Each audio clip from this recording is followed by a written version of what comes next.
வணக்கம்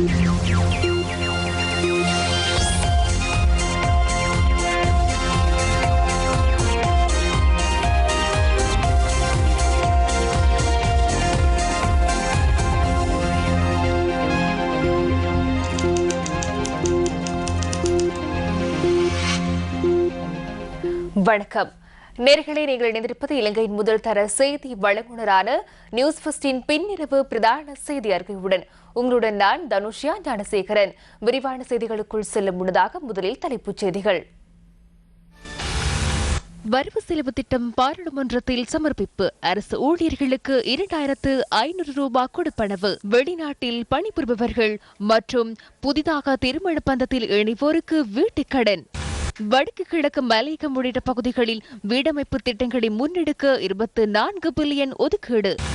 மதுப்பானம், சிகரெட் ஆகியவற்றின் விலை அதிகரிப்பு. வாகனங்களின் விலை ஏற்றம். கிராம உத்தியோகத்தர்கள் பாராளுமன்ற பிரவேச வீதியை மறித்து ஆர்ப்பாட்டம்.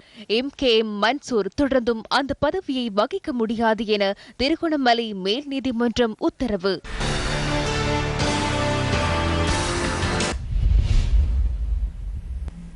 இனி விரிவான செய்திகள். மக்களை வலுவூட்டுதல், வறிய மக்களை பாதுகாத்தல், என்டர்பிரைசஸ் ஸ்ரீலங்கா எனும் தொனிப்பொருளில் வரவு செலவு திட்டத்தை நிதி அமைச்சர் மங்கள சமரவீர இன்று பாராளுமன்றத்தில் சமர்ப்பித்தார். தேசிய அரசாங்கம் முற்றுப்பெற்றதை அடுத்து ஸ்தாபிக்கப்பட்ட ஐக்கிய தேசிய கட்சி அரசாங்கத்தின் முதலாவது வரவு செலவு திட்டம் இதுவாகும். இன்று சமர்ப்பிக்கப்பட்ட வரவு செலவு திட்டத்தில் குறிப்பிடப்பட்டுள்ள சில விடயங்கள் அடுத்து. ஜூலை மாதம் 1ஆம் திகதியில் இருந்து அரச ஊழியர்களுக்கு மேலதிகமாக 2500 ரூபாய் கொடுப்பனவு வழங்கப்படவுள்ளது. ஓய்வூதிய சம்பள முரண்பாடுகளை நீக்கி ஜூலை மாதம் 1ஆம் திகதியிலிருந்து அதிக நன்மை கிடைக்கும் வகையில் திருத்தம் மேற்கொள்ளப்படவுள்ளது. உங்களின் அரசாங்கம் இராணுவத்தை விற்பனை செய்து வாழ்ந்த அரசாங்கமாகும். அது இராணுவத்தை காண்பித்து தமது அதிகாரத்தை உறுதிப்படுத்திக் கொண்ட அரசாங்கமாகும். எனினும் அவர்களின் கொடுப்பனவை அதிகரிப்பதற்கு நீங்கள் மறந்துவிட்டீர்கள். கமாண்டோ கொடுப்பனவு 20 வருடங்களாக மாற்றமடையவில்லை. 1000 ரூபாவாகவே காணப்படுகிறது. அதனை இன்றிலிருந்து 5000 ரூபாவாக அதிகரிக்கின்றோம். வீடு வாடகை கொடுப்பனவையும் வழங்குகின்றோம். 20 வருடங்களாக அதுவும் மாற்றமடையவில்லை. அதனை 100 வீதத்தினால் அதிகரிக்கின்றோம். உத்தியோகபூர்வ சீருடைக்கான கொடுப்பனவாக 255 ரூபாய் வழங்கப்படுகிறது. அதனை 600 ரூபாவாக அதிகரிக்கின்றோம். புதிதாக இல்லற வாழ்வில் இணைவோருக்கு ஹோம் ஸ்வீட் ஹோம் வீடமைப்பு கடன் திட்டத்தின் ஊடாக 6% வட்டிக்கு 25 வருடங்களில் செலுத்தக்கூடிய வகையில் 10 பில்லியன் கடனுதவி. வெளிநாட்டு பணியாளர்களுக்கு கனவு மாளிகை எனும் பெயரில் 10 மில்லியன் ரூபாய் வீட்டுக்கடன் திட்டம் ஒன்று பிரேரிக்கப்பட்டுள்ளது. 2 வருட சலுகை காலத்துடன் 15 வருடங்களில் அதனை செலுத்த முடியும். உயர்தர பரீட்சையில் சித்தி அடைந்தும் பல்கலைக்கழக அனுமதி கிடைக்காத மாணவர்கள் உயர்கல்வியை தொடர 11 லட்சம் ரூபாய் அதிகபட்சம் வரை வட்டியற்ற கடனுதவி. இலத்திரனியல் முச்சக்கர வண்டி மற்றும் சிறிய ரக கார்களை கொள்வனவு செய்யும் கடனின் 75% வட்டியை அரசாங்கம் பொறுப்பேற்க பிரேரிக்கப்பட்டுள்ளது. சிட்டி ரைடர் கடன் திட்டத்தின் கீழ் தனியார் பிரிவுக்கு 1000 சொகுசு பஸ்களை இறக்குமதி செய்ய சந்தர்ப்பம். குத்தகை அடிப்படையில் பிரதானமான 4 ரயில் மார்க்கங்களில் சேவையில் ஈடுபடுகின்ற ரயில் பெட்டிகளை தனியார் துறையினருக்கு வழங்க திட்டம். மாலம்பை கொழும்பு கோட்டையை இணைக்கும் கொழும்பு இலகு ரயில் திட்டம் 2019ஆம் ஆண்டில் ஆரம்பிக்கப்படுவதுடன் அதற்காக 5000 மில்லியன் ரூபாய் ஒதுக்கப்பட்டுள்ளது. தெற்கு அதிவேக நெடுஞ்சாலையின் நீடிப்பு மற்றும் வெளிப்புற சுற்றுவட்ட வீதி 2019ஆம் ஆண்டில் நிறைவு செய்யப்படும். மத்திய அதிவேக நெடுஞ்சாலையின் 2ஆம் கட்ட நிர்மாண பணிகளை தொடர்ந்து முன்னெடுப்பதுடன் 1ஆம் மற்றும் 3ஆம் கட்ட நிர்மாண பணிகளும் ஆரம்பிக்கப்படும். இரத்தினபுரி மாவட்டத்தை தெற்கு அதிவேக நெடுஞ்சாலையுடன் இணைக்கும் ருவான்பூர் அதிவேக நெடுஞ்சாலையின் செயற்பாடுகள் 2019ஆம் ஆண்டில் ஆரம்பிக்கப்படும். பொதுமக்களின் சுகாதார வசதிகளை மேம்படுத்துவது தொடர்பில் இம்முறை வரவு செலவு திட்டத்தில் கவனம் செலுத்தப்பட்டுள்ளது. எமது எதிர்க்கட்சி தலைவரின் ஹம்பாந்தோட்டை மாவட்டத்தில் வியப்புக்குரிய அபிவிருத்தி திட்டங்கள் முன்னெடுக்கப்பட்டன. அமெரிக்காவின் லாஸ் ஏஞ்சல்ஸில் கூட இல்லாத நெடுஞ்சாலைகள் அங்கு காணப்படுகின்றன. சீனாவினால் நிர்மாணிக்கப்பட்ட அழகிய மாளிகை உள்ளது. விளையாட்டு மைதானம் உள்ளது. எனினும் ஹம்பாந்தோட்டை மாவட்டத்தில் மாத்திரம் 1 லட்சத்துக்கும் அதிகமானோருக்கு கழிவறை வசதிகள் இல்லை. இதுவா அபிவிருத்தி? நாடு முழுவதும் 1 மில்லியனுக்கும் அதிகமானோர் அந்த வசதி இல்லை. மொனராகலையில் மாத்திரம் கழிவறை வசதி இல்லாத 25,000 வீடுகள் காணப்படுகின்றன. வெட்கம்! இவையா அபிவிருத்தி? நாமும் நெடுஞ்சாலைகளை நிர்மாணிப்போம், அதிவேக வீதிகளை நிர்மாணிப்போம், கண்டிக்கும் நிர்மாணிப்போம். எமது ஆட்சி காலம் நிறைவடைவதற்கு முன்னர் யாழ்ப்பாணத்திற்கும் நிர்மாணிப்போம். எனினும் உங்களின் அரசாங்கத்திற்கும் எமது அரசாங்கத்திற்கும் இடையில் வித்தியாசம் உள்ளது. நாம் அவ்வாறான பாரிய அபிவிருத்தி திட்டங்களை முன்னெடுக்கும் அதேவேளை கீழ்மட்டத்தில் உள்ள மக்களையும் பாதுகாப்போம். இந்த வருட இறுதிக்குள் இலங்கையில் எந்த ஒரு இடத்திலும் கழிவறையற்ற வீடு காணப்படாத வகையிலான திட்டங்களுக்காக 4 பில்லியன் ஒதுக்கப்படுகின்றது. 4000 மில்லியன் 50,000 வீடுகளுக்காக. පවුල් 15,000 සාමාන්‍යයෙන් ඔබතුමාගේ දිස්ත්‍රික්කයක එක නිවාසයක 4-5 දෙනෙක් ඉන්නවානේ. ரப்பர், தெங்கு, கைத்தொழில் துறையின் மேம்பாட்டுக்காகவும் நிதி ஒதுக்கீடு. பெருந்தோட்ட தொழிலாளர்களின் சம்பள பிரச்சினைக்கு தீர்வு காண்பது தொடர்பில் தேயிலை சபையுடன் பேச்சுவார்த்தை. துறைமுக புனர்நிர்மாண திட்டத்தின் கீழ் நங்கூரத்தளம் மற்றும் இறங்கு தளங்கள் ஆகியவற்றை நிர்மாணப் பணிகளை பூர்த்தி செய்வதற்காக ஏற்கனவே 1300 மில்லியன் ரூபாய். பருத்தித்துறை மற்றும் பேசாலை ஆகிய பகுதிகளில் புதிய துறைமுகங்களை அமைக்கவும் மண்டைத்தீவில் நங்கூரத்தளத்தினை அமைக்கவும் யோசனை. அனைத்து பாடசாலை மாணவர்களுக்கும் இலவசமாக பசும்பால் வழங்கும் திட்டம். நாட்டில் 1 மில்லியனுக்கும் மேற்பட்டவர்களுக்கு கழிவறை வசதிகள் ஏற்படுத்தி கொடுக்க 4000 மில்லியன் ரூபாய் ஒதுக்கீடு. பொது இடங்களில் கழிவறை வசதிகளை மேம்படுத்தி அதனை பராமரிப்பதற்கான பொறுப்பினை தனியார் துறையிடம் ஒப்படைக்க யோசனை. அரசாங்கத்தின் பதவிக்கால முடிவுக்கு வருவதற்கு முன்னதாக யாழ்ப்பாணத்துக்கான அதிவேக நெடுஞ்சாலை நிர்மாண பணிகளை பூர்த்தி செய்ய உத்தேசம். விசேட தேவையுடருக்கான கொடுப்பனவை 3000 ரூபாவிலிருந்து 5000 ரூபாய் வரை அதிகரிக்க திட்டம். தனியார் துறையின் பெண் ஊழியர்களுக்கு 3 மாத மகப்பேற்று விடுமுறையை வழங்குவதற்கான ஊக்குவிப்புகளை ஏற்படுத்தவும் இம்முறை வரவு செலவு திட்டத்தில் யோசனை முன்வைக்கப்பட்டுள்ளது. குறைந்த வருமானம் பெறும் நகரை, கிராமிய பெருந்தோட்ட பகுதிகள் மற்றும் வடக்கு கிழக்கு பகுதிகளில் வீட்டுத் திட்டங்களை முன்னெடுப்பதற்காக 24,500 மில்லியன் ரூபாய் ஒதுக்கீடு. அத்தோடு 2019ஆம் ஆண்டு வடக்கு மற்றும் கிழக்கு மாகாணங்களில் 15,000 செங்கற்களிலான வீடுகளை நிர்மாணிக்க மேலதிகமாக 5,500 மில்லியன் ரூபாய் ஒதுக்கீடு. வடக்கிலிருந்து வெளியேற்றப்பட்ட முஸ்லிம் மக்களை மீள்குடியேற்றுவதற்கும் நிதி ஒதுக்கீடு. கைத்தொழில் அபிவிருத்தி சபையின் கீழ் காங்கேசன்துறை, மாந்தை கிழக்கு, பரந்தன், கொண்டச்சி, கிண்ணியா, சம்மாந்துறை மற்றும் திருகோணமலையில் கைத்தொழில் பேட்டைகள். சுற்றுலாத்துறையினை மேம்படுத்தும் வகையில் வெளிநாட்டு நாணயங்களை ஏற்றுக்கொள்ளும் பதிவு செய்யப்பட்ட ஹோட்டல்களை தேச நிர்மாண வரியிலிருந்து விடுவிக்க திட்டம். பாடசாலைகளின் உட்கட்டும் வசதிகளை மேம்படுத்துவதற்காக 32 பில்லியன் ரூபாய் ஒதுக்கீடு. 4 லட்சம் அமெரிக்க டாலருக்கு அதிகமாக மேல்கூட்டு ஆதன முதலீடு செய்துள்ள வெளிநாட்டு பிரஜைகளுக்கு 3 வருட வதிவிட விசா வழங்கப்பட்டுள்ளதாகவும் அவர் தெரிவித்துள்ளார். ஊவா, சப்ரகமுவ, மத்திய வடமத்திய மாகாணங்களில் ஆரம்ப சுகாதார நல அலகுகளை விஸ்தரிக்கும் நோக்குடன் 1625 மில்லியன் ரூபாய் ஒதுக்கீடு. தமிழ் மொழி ஆசிரியர்களை பயிற்றுவிப்பதற்காக இம்முறை வரவு செலவு திட்டத்தில் 400 மில்லியன் ரூபாய் ஒதுக்கீடு.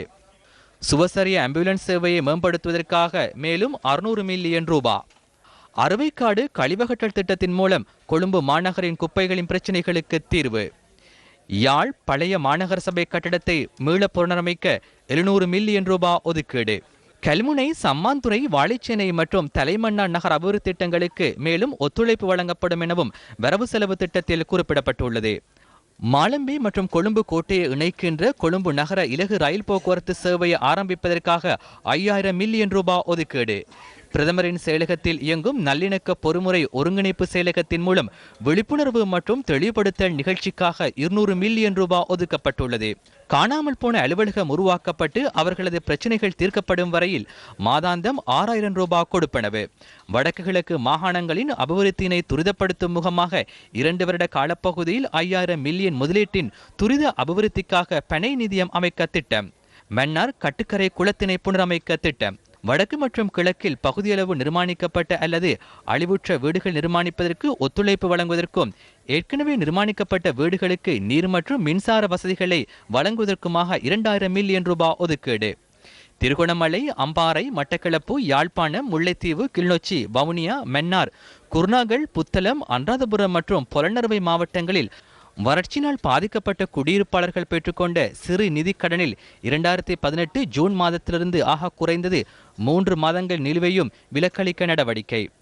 மோட்டார் வாகனங்கள் மீதான சொகுசு வரி மற்றும் உற்பத்தி தீர்வை வரியும் 2019ஆம் ஆண்டு மார்ச் 6ஆம் தேதியிலிருந்து நடைமுறைக்கு. சமுர்த்தி பயனாளிகளின் எண்ணிக்கை அதிகரிப்பதற்காக மேலும் 10,000 மில்லியன் ரூபாய் ஒதுக்கீடு. மடு திருத்தலத்தின் வசதிகளை மேம்படுத்துவதற்காக 200 மில்லியன் ரூபாய் ஒதுக்கீடு. ஜூன் மாதம் 1ஆம் திகதியிலிருந்து ஒரு சிகரெட்டின் விலை 5 ரூபாவால் அதிகரிக்கப்பட உள்ளது.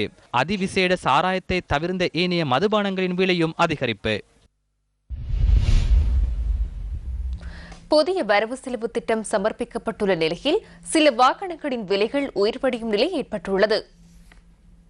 மாருதி சுசுகி வெகனாரின் விலை 2,50,000 ரூபாவினாலும், மாருதி சுசுகி ஆல்டோவின் விலை 1,50,000 ரூபாவினாலும், டொயோட்டா எக்ஸியோ மற்றும் டொயோட்டா அக்வா ஆகிய கார்கள் 6 லட்சம் ரூபாவினாலும், டொயோட்டா பிரிமியோ மற்றும் டொயோட்டா CHR-இன் விலை 7 லட்சம் ரூபாவினாலும் உயர்வடைந்துள்ளன. இலத்திரனியல் வாகனங்களின் விலைகள் குறைவடைந்தாலும் அதில் எவ்வித பயனும் இல்லை என வாகன இறக்குமதியாளர்கள் குறிப்பிடுகின்றனர்.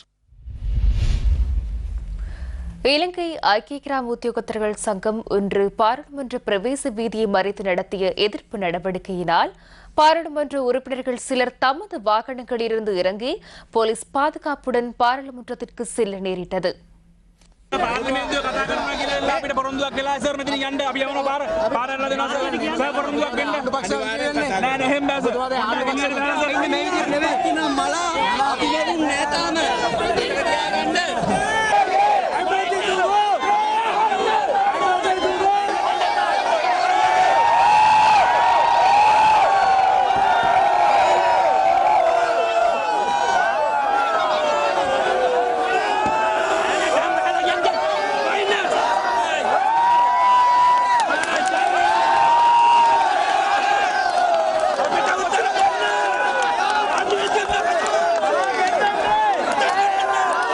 பாராளுமன்ற உறுப்பினர் விஜித் விஜயமுனி சொய்சா மற்றும் ஆர்ப்பாட்டக்காரர்களுக்கு இடையிலான வாக்குவாதத்தை கட்டுப்படுத்துவதற்கு போலீசாரும் தலையீடு செய்ய நேரிட்டது.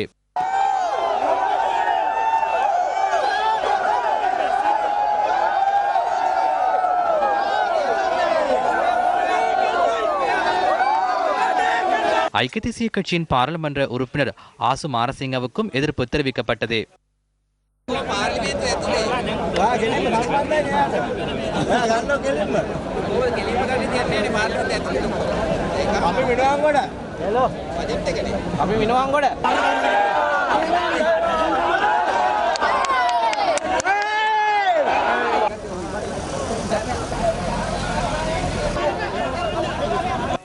பொறுப்பு வாய்ந்த அதிகாரிகளுடன் கலந்துரையாடி தீர்வு வழங்கும் நோக்கில் ஐக்கிய கிராம உத்தியோகத்தர்கள் சங்கத்தின் 5 பிரதிநிதிகளை பாராளுமன்றத்திற்குள் அழைத்துச் செல்ல பாராளுமன்ற உறுப்பினர் இதன்போது இணக்கம் தெரிவித்தார். சேவை யாப்பு உள்ளிட்ட கிராம உத்தியோகத்தர்களின் சேவைக்கு தாக்கம் செலுத்திய 17 கோரிக்கைகளுக்கு தீர்வு வழங்கப்படாமையை கண்டித்து இந்த எதிர்ப்பு நடவடிக்கை முன்னெடுக்கப்பட்டது. இதனால் பாராளுமன்ற பிரவேச வீதியை தற்காலிகமாக மூடுவதற்கு தீர்மானிக்கப்பட்டது.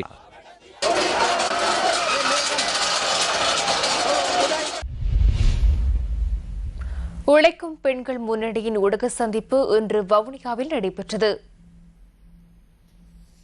வாங்கினவர்கள் திருப்பி இந்த கடனை எப்படி கொடுப்பார்கள் என்றதை பற்றி கூட யோசிக்காமல் இந்த வங்கிகள் ஒரு கிராமத்துக்குள்ள 13-16 வங்கிகள் கடனை கொடுத்திருக்கு. ஆனால் முழுக்க பெண்களுக்கு தான்.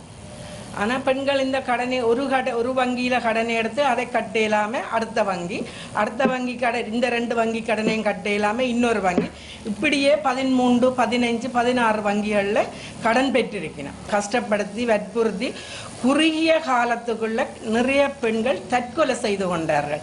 இந்த தட்டன் எடுத்த பெண்கள் நிறைய பேரை காண இல்லை. ஊருக்குள்ள கடன் கட்ட இல்லாமல் ஓடி ஒழிச்சு வேறு கிராமங்களில் போய் வசித்து கொண்டிருக்கிறான். பிரதம மந்திரி கடந்த வரவு செலவு திட்டத்தில் வறட்சியால் பாதிக்கப்பட்ட பெண்களுக்கு கடன் தள்ளுபடி செய்வதாக 1 லட்சத்துக்கு உட்பட்ட நிதியை கடன் தள்ளுபடி செய்வதாக அறிவிக்கப்பட்டு 12 மாவட்டங்களில் அது நடைமுறைப்படுத்தப்பட்டு இன்னும் முழுதாக நடைமுறைப்படுத்தப்படவில்லை. 1600 மில்லியன் ரூபாயை ஒதுக்கப்பட்டது. ஆனால் அது சரியான முறையில் வடக்கு கிழக்கு மக்களுக்கு சரியாக போய் சேரவில்லை என்பது ஒரு விடயமாக இருந்தாலும் அந்த தொகை மட்டும் அந்த பெண்களை மீட்பதாக இல்லை. தமிழர் விடுதலை கூட்டணியின் செயலாளர் நாயகம் வி ஆனந்த சங்கரி இன்று யாழ்ப்பாணத்தில் ஊடக சந்திப்பை ஏற்பாடு செய்திருந்தார். வெறும் ஒரு கண் திறப்பு தான். என்ன ஜெனிவா இப்போ கூட அங்கே போய் எதுவும் பேசாக வட்டி பிடுங்க போறது இல்லை. வெறும் ஏமாத்து தான். அங்கே போய் எங்கே பேசுகிறவன் சொல்லுங்க, எங்கே வேணும் இல்லையா? அங்கே ஏதோ கமிட்டியிலேருந்து 2 பேர் வேய் போட்டு வரணும். சம்பந்தம் செய்ய ஹியூமன் ரைட்ஸ் வயலேஷன் நான் சொந்தத்தில் விட்டு சொல்ல மாட்டேன். கொழும்பில் பிறந்து கொழும்பில் வளர்ந்து வந்தேன். அங்கேயே படித்து அங்கேயே சட்டை கட்டி அதிலேயே மெட்ராஸு போய் வந்துருக்கு. இங்கே நடந்து தெரியுமா? இங்கே நடந்து தெரியுமா?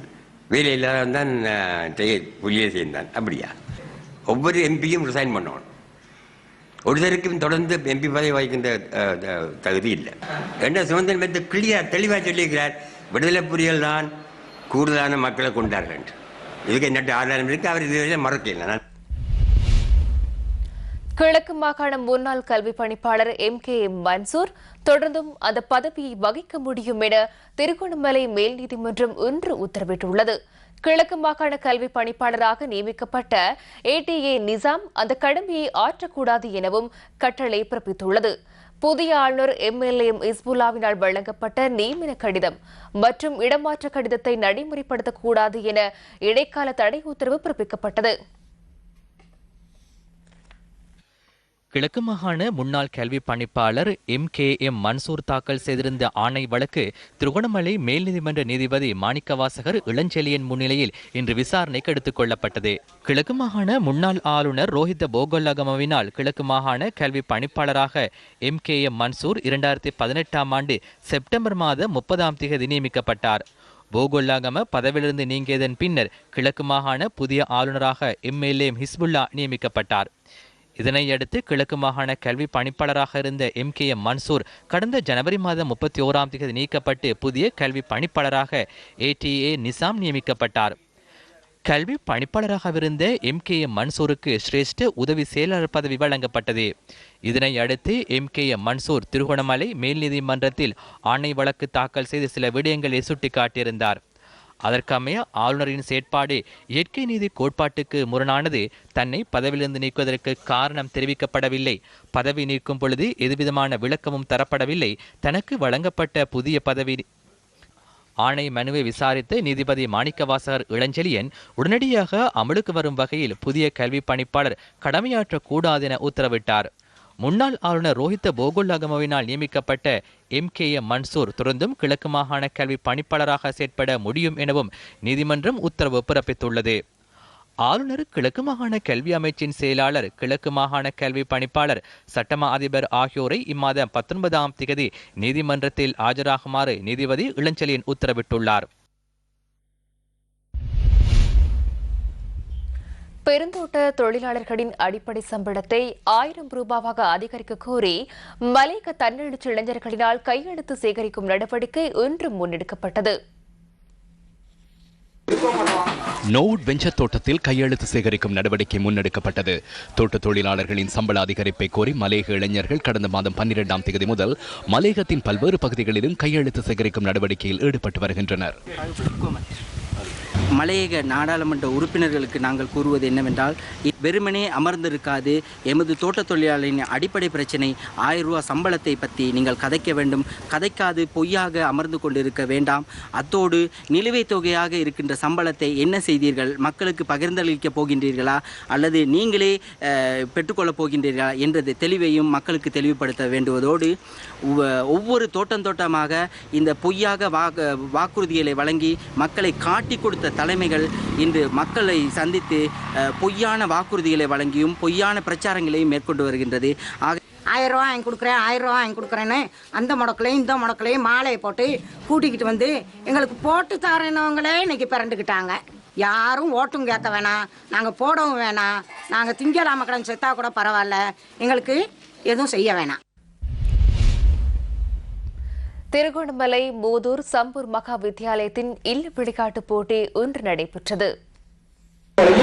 இந்த நிகழ்வில் கிழக்கு மாகாண ஆளுநர் MLM ஹிஸ்புல்லா சிறப்பு விருந்தினராக கலந்து கொண்டிருந்தார்.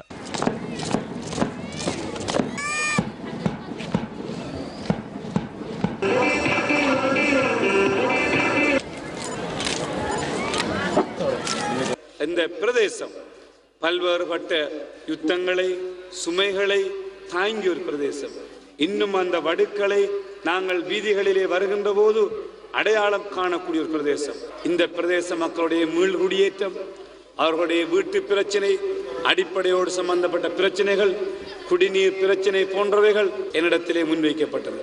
அது தொடர்பிலே நாங்கள் பேசிக் கொண்டிருக்கிறோம். மீள்குடியேற்ற அமைச்சின் செயலாளர், பிரதேச செயலாளர் அரசாங்க அதிபரை நான் தொடர்பு கொண்டு உங்களுடைய இந்த மீள்குடியேற்றம் தொடர்பாகவும் கௌரவ பிரதம அமைச்சரோடு கடந்த மாதம் நான் பேசியிருக்கிறேன். கிழக்கு மாகாணத்திலே மீள்குடியேற்றப்பட்ட மக்களுடைய வீட்டு பிரச்சனையை தீர்ப்பது தொடர்பாக நாங்கள் பேசிக் கொண்டிருக்கிறோம். முல்லைத்தீவில் இன்று நடைபெற்ற நிகழ்வு ஒன்றில் கலந்து கொண்ட பாராளுமன்ற உறுப்பினர் சிவமோகன் இவ்வாறு கருத்து வெளியிட்டுள்ளார். எம்மை பொறுத்தவரையில் நாங்களும் தோற்று போயிருக்கின்றோம். இங்கிருந்து எமது எல்லை கிராமங்களை நோக்கி எமது மக்களை குடியேறச் சொல்வதற்கு அவர்களது ஆதரவுகளும் எங்களுக்கு இல்லாமல் இருக்கின்றது. அவர்கள் நகர பிரதேசங்களை நோக்கி வாழ்ந்து வருகிறார்கள். எனவே எல்லை பிரதேசத்துக்காக புதிய திட்டமிடல் செய்யப்பட வேண்டிய தேவை இருக்கின்றது. சட்டவிரோதமாக ஆஸ்திரேலியா, நியூசிலாந்து மற்றும் இத்தாலி போன்ற நாடுகள் நோக்கி படகில் பயணிக்கும் நிலை தற்போது மாற்றமடைந்துள்ளது. ரீயூனியன் தீவை சென்றடைந்து அங்கு புகலிடம் கோருவதற்கு தற்போது முயற்சிக்கப்படுகின்றது. இன்றைய டொலர் தேச பயணம் தொகுப்பு இது தொடர்பில் ஆராய்கின்றது.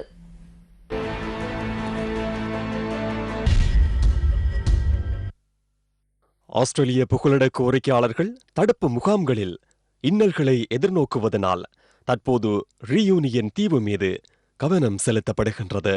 இந்த தீவு பிரான்சுக்கு சொந்தமானதாகும். இலங்கையிலிருந்து சுமார் 4230 கிலோமீட்டர் தூரத்தில் உள்ள இந்த தீவை சென்றடைவதாயின் சுமார் 25 நாட்கள் படகில் பயணிக்க வேண்டும். சட்டவிரோதமாக ரீயூனியன் தீவிற்கு சென்ற இலங்கையர்கள் 64 பேர் பிப்ரவரி 14ஆம் தேதி திருப்பி அனுப்பப்பட்டனர். இவ்வாறு திருப்பி அனுப்பப்பட்டவர்களில் ஒருவரே 3 பிள்ளைகளின் தந்தையான அருள்குமார். சொன்னால் கஷ்டப்பட்டு தான் நாங்கள் அந்த காசுகளை சேர்த்து கொடுத்தோமேன்னு சொன்னால் இன்னொரு நாட்டுக்கு போய் வாழ்ந்து கொஞ்சம் பிள்ளைகளோட நல்ல சந்தோஷமாக இருக்கணும்னு நினச்சி திருப்பி அனுப்பிட்டாங்க. நம்மளோட நாட்டை எங்கேயும் கொச்சப்படுத்தக்கூடாது, அதுக்காக வேண்டி நாங்கள் போய் சொல்லல, நம்ம வேலை இல்லாமல் தான் வந்தோம் அப்படி என்று தான் சொல்லியிருக்கோம். மிக ரகசியமாக தகவல் கசிவின்றி முன்னெடுக்கப்படும் இந்த பயணம் மிக மிக அபாயகரமானது என ரீயூனியனிலிருந்து நாடு திரும்பிய இளைஞர் கூறுகிறார். எங்க போனது சொன்னா உடப்புல ஒரு ஆள் தான் எங்களுக்கு சொன்னது இப்படி போறேன்னு சொல்லி, சாமின்னு சொல்லி ஒரு சின்ன பயலங்களோட இருந்த பயலோட சொன்னது இப்படி போறேன்னு சொல்லி. அவர் தான் சொன்னார் இப்படி போற பிரான்ஸுக்கு கூட்டிட்டு போறேன், நீங்க வாரீங்களான்னு கேட்டு. அதுக்கப்புறம் நம்ம ஊர்ல ஒரு 6 பேர் செட் ஆகி போவோம் ரெடியாக தான் ஒரு ஆள்கிட்ட 3 லட்சம் மாதிரி கேட்டது. அலை கொஞ்சம் கூடிட்டு அலை கொஞ்சம் கூட போட்டு பெறல போற மாதிரி தண்ணி எல்லாம் வந்துட்டு அன்னைக்கு செத்துன்னு தான் நினைச்சேன். எல்லாரும் 3 லட்சம் மாதிரி கொடுத்தானே, நான் 2 லட்சம் தான் கொடுத்தேன், மிச்ச காசு அங்க போயிட்டு தான்னு சொல்லி. அங்க போனவொன்னு எங்களை கேட்டது என்னத்துக்கு வந்த இருக்கலாமான்னு சொல்லி. நான் சொன்னேன் இங்க வேலை செய்யல, தொழில் ஒன்றும் இல்லைன்னு சொல்லி தான் நாங்க சொன்னது. இறுதியாக ரீயூனியன் தீவை சென்றடைந்த ஜே ஃப்ரஷங்ஸா என்னும் பேருடைய படகின் உரிமையாளரை நாம் சந்தித்தோம். தமது படகு திருடப்பட்டு இந்த ஆட்கடத்தலுக்கு பயன்படுத்தப்பட்டுள்ளதாக சிலாபத்தை சேர்ந்த மீனவரான சுதர்ஷன பெரேரா கூறுகிறார். எனக்கு பாரிய அநீதி இழைக்கப்பட்டுள்ளது. எனக்கும் இதற்கும் இடையில் எவ்வித சம்பந்தமும் இல்லை. எனது வீடு உள்ளிட்ட சொத்துக்களை அடகு வைத்து வங்கியில் கடன் பெற்று மிகவும் சிரமத்துடன் கடற்றொழிலில் ஈடுபடுகின்றேன். எனது படகை மீண்டும் நாட்டிற்கு கொண்டு வருவதற்கு உதவுமாறு நான் அனைவரிடம் கேட்டுக்கொள்கின்றேன். இந்த ஆட்கடத்தல் நடவடிக்கையை தடுப்பதற்கு கடற்படையினர் இவ்வாறான நடவடிக்கைகளில் ஈடுபடுகின்றனர்.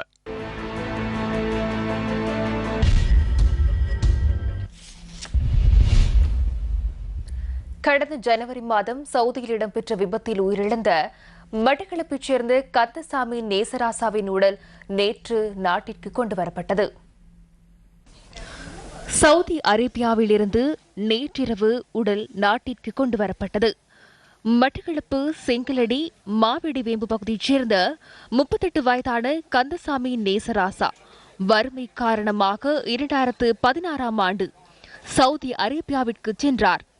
4 ஆண் பிள்ளைகளின் தந்தையான நேசராசா கடன் பெற்றே தொழிலுக்கு சவுதி அரேபியாவிற்கு சென்றார். ஜித்தாவில் உள்ள நிறுவனம் ஒன்றில் அவர் பணியாற்றி வந்துள்ளதுடன் கடந்த ஜனவரி மாதம் 11ஆம் தேதி ரியாத்தில் இடம்பெற்ற விபத்தில் அவர் உயிரிழந்துள்ளதாக உறவினர்களுக்கு அறிவிக்கப்பட்டுள்ளது. கந்தசாமி நேசராசாவின் உடல் அஞ்சலிக்காக மட்டக்களப்பு மாவெடி வேம்பில் உள்ள அன்னாரின் வீட்டில் வைக்கப்பட்டிருந்த நிலையில் இன்று மாலை சித்தாண்டி இந்து மயானத்தில் நல்லடக்கம் செய்யப்பட்டது.